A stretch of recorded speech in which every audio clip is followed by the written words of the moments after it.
Você está precisando de um currículo para levar para alguma empresa? Nesse vídeo você vai aprender a como fazer um currículo de forma fácil e rápida. Vou disponibilizar um modelo bem simples de editar aqui na descrição. Então vamos lá. Pessoal. Primeiramente você vai na descrição e baixa esse arquivo aqui, ó. Vou disponibilizar ele aqui na descrição, é só você baixar. Baixou ele aqui, você executa, dá dois cliques nele aqui, executa. Beleza. Aqui, ó, aqui você pode editar tudo que tá aqui, ó. Você pode vir aqui no nome, editar, vou editar aqui, ó. Então você pode editar tudo aqui.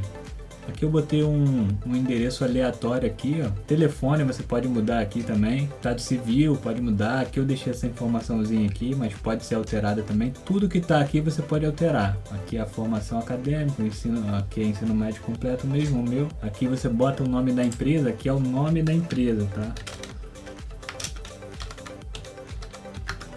Aqui é o nome da empresa, o CNPJ. Aqui no CNPJ, se você não tiver aí, você pode excluir isso aqui, ó. Só você selecionar aqui e excluir e pronto. E caso você tenha aí, é bom você botar o CNPJ sim, que aí já é mais uma informação, né?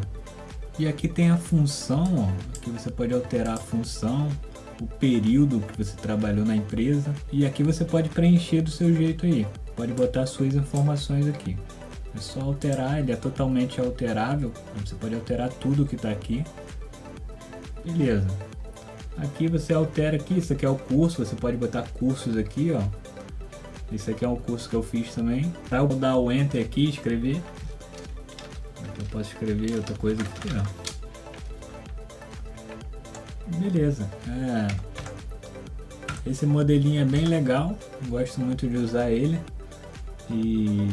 E acho ele bem útil, bem interessante e tá aí para vocês. Então pessoal, é só isso mesmo, é bem fácil de fazer, bem simples.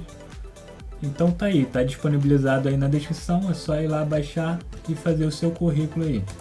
Depois que você fez a alteração, é só você vir e salvar. Você pode salvar aqui nesse arquivozinho, nesse disquetezinho aqui, ó. Apertar o Ctrl B ou vir aqui em arquivo, salvar como, escolher o local onde você quer salvar. Ou depois que você fez tudo, você pode vir aqui no X, ó. Você vem no X, ele vai pedir para salvar. Você escolhe o local, pode escolher aqui o local, salvar e pronto, vai estar salvo aqui a minha alteração aqui. Então pessoal, é isso, espero que vocês tenham gostado e já se inscreve no canal, dá o like, compartilha o vídeo para ajudar mais pessoas. Então é isso, fiquem com Deus e até o próximo vídeo. Valeu!